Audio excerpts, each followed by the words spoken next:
paz do Senhor para a igreja, os irmãos do debate.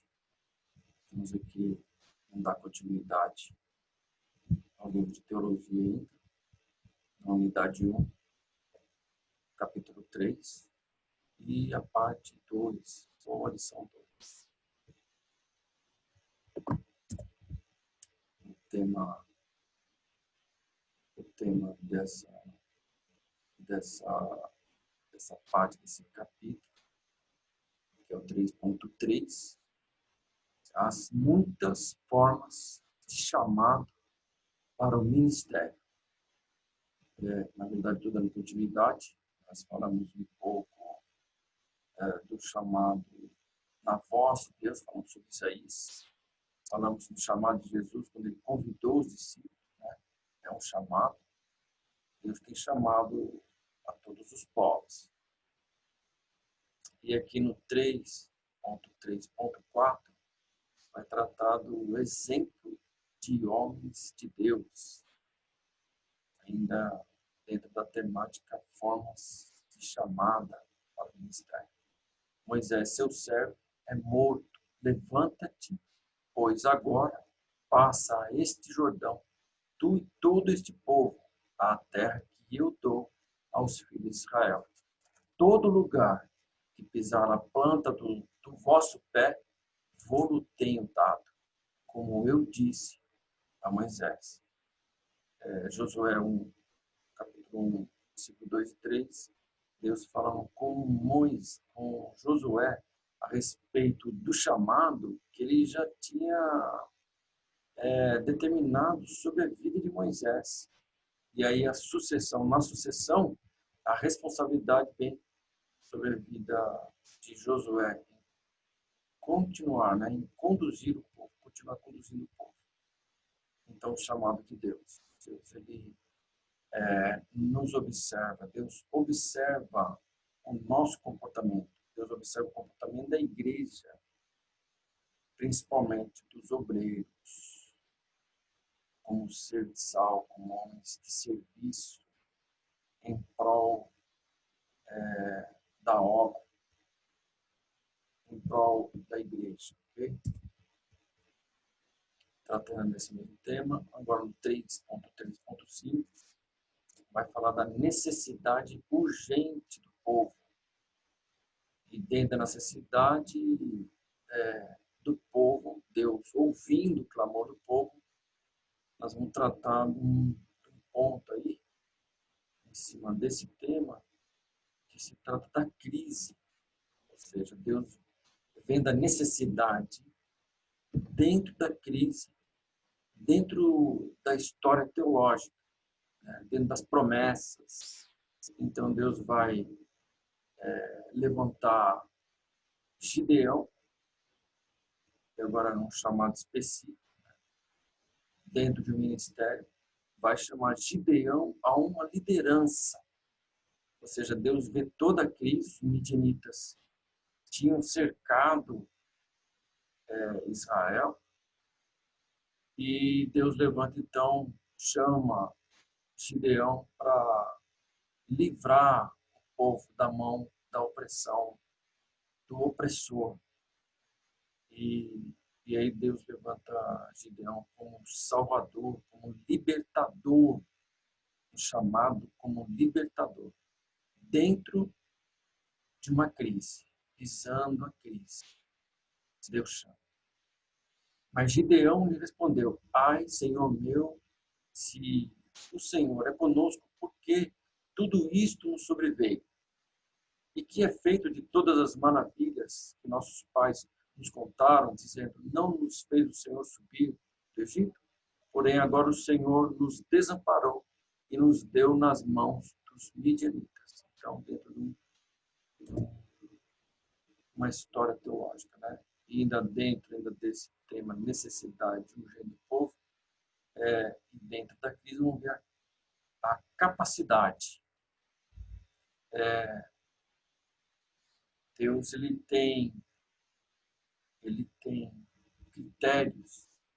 Né? Deus, ele na sua soberania, ele chama o homem, mas Deus ele foca alguns critérios Deus vai olhar o coração do homem, vai olhar para a vida, para o comportamento do homem.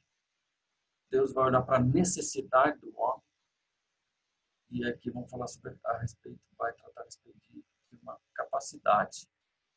E ele lhe disse: Ai, Senhor meu, com que livrarei Israel? Eis que a minha família é a mais pobre em Manassés e o menor na casa de meu pai. Gideão estava desacreditado. O anjo visita ele. Na primeira instância, a Bíblia fala que o anjo se deparou diante dos carvalhais de Ofrá. Ele viu Gideão trabalhando, notou o comportamento de Gideão. Aí, no outro ponto, logo em seguida, nesse mesmo capítulo, ele vai falar, então, apareceu o anjo do Senhor e começou a falar com Gideão. Ele se manifestou. Mas Deus faz uma promessa para Gideão, que iria o capacitar. Dentro ainda da necessidade urgente do povo, agora ainda dentro da crise, né? Dentro da situação crítica, né? em que passava Israel, um tratado de complexo de pobreza, certo?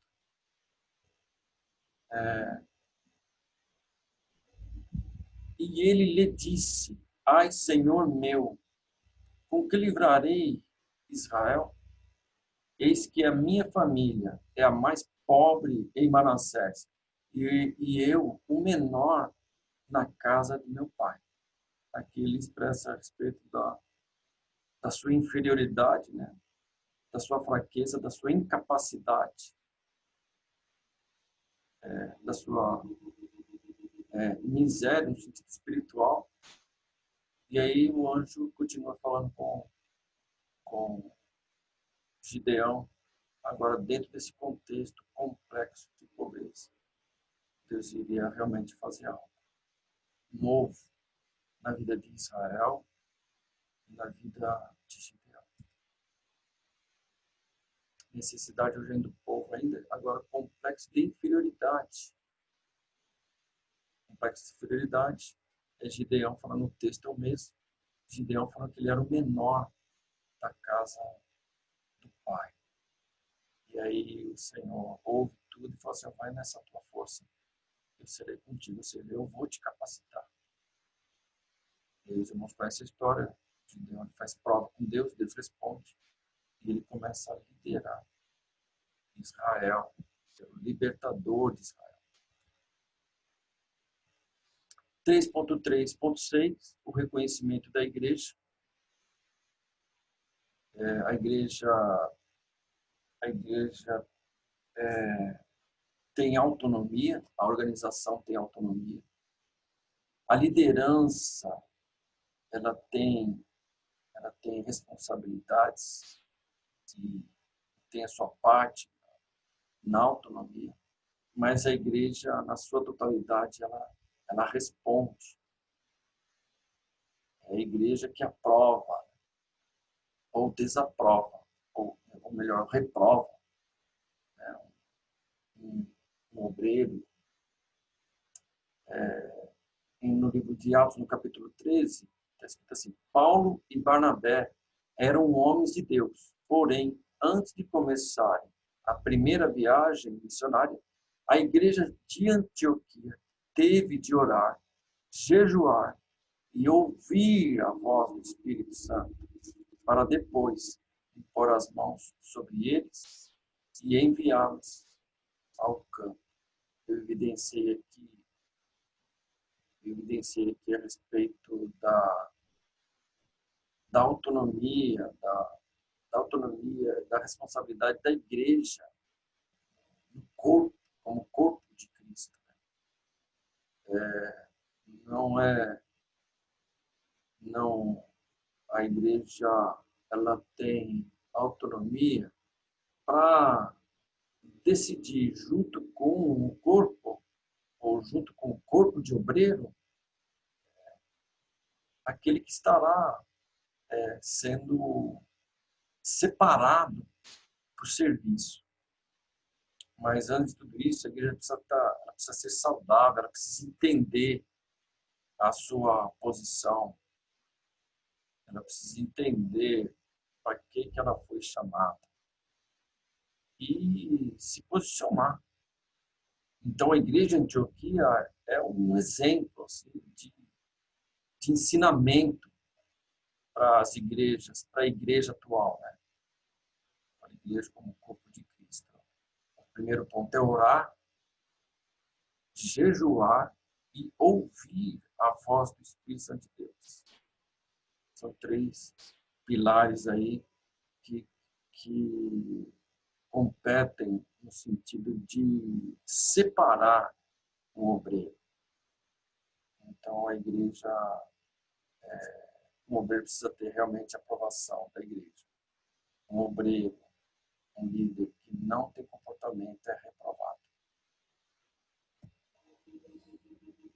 Tratando do reconhecimento, no livro de Atos 3:2, 13:2 e 3, está escrito assim: e servindo eles ao Senhor e jejuando, disse o Espírito Santo: apartai-me a Barnabé e a Saulo para a obra a que os tenho chamado. Então, jejuando e orando e pondo sobre eles as mãos, os despedi. Aqui a participação vital do Espírito Santo de Deus. Deus, a igreja que ora, que entende, ela concorre para um grupo saudável. A igreja que busca e que se importa com quem vai estar fazendo um serviço, com quem vai estar sendo enviado, com quem vai estar liderando, ela ora e jejua. E aí o Espírito Santo de Deus vem e fala. Fala de diversas formas. Pode falar através do pastor, pode falar através do profeta, pode falar. E certamente, o obreiro que for aprovado pelo Espírito Santo de Deus, ele vai dar fruto. Ele não vai ser problema. O obreiro que é problema, o obreiro que não entendeu o chamado, que não busca, não se empenha, esse realmente não foi aprovado pelo Espírito Santo de Deus. 3.3.7, o contexto espiritual da família.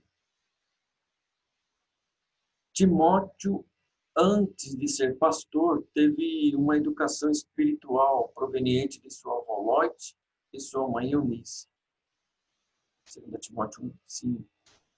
O contexto espiritual de sua vida familiar contribuiu para a confirmação de seu chamado missionário e pastoral.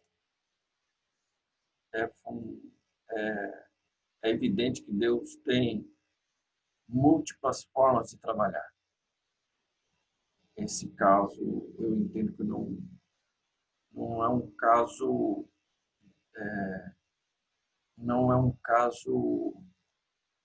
que nós possamos colocar como regra, porque nós vemos homens de Deus que foram chamados e que foram tirados da lamaçal. Uma vida totalmente desregrada, e de repente Deus levantou realmente como pastor, como líder, como cuidador, como evangelista. E aqui, especificamente, na vida de Timóteo, na verdade, contribuiu. Então, se eu tiver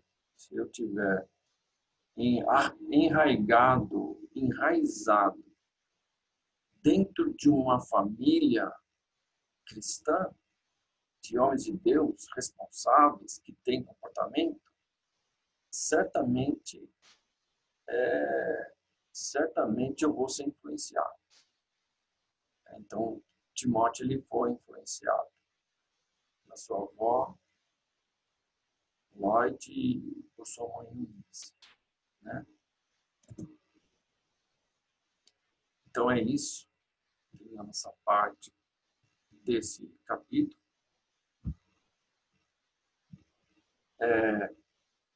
nós vamos dando sequência, à medida que nós vamos explanando, vamos dando sequência. Espero que a igreja, e espero que os irmãos tenham absorvido parte do conteúdo. Aí fica aqui a minha alegria de estar compartilhando com a igreja, com os irmãos. Os irmãos que sentirem de estar dando sequência nesse estudo, se quiserem ver mais, é só se inscrever no canal e aí, à medida que nós vamos inserindo no canal, os irmãos vão recebendo. Ok? Muito obrigado e a paz do Senhor para toda a igreja, no nome de Jesus. E até a próxima aula. Amém?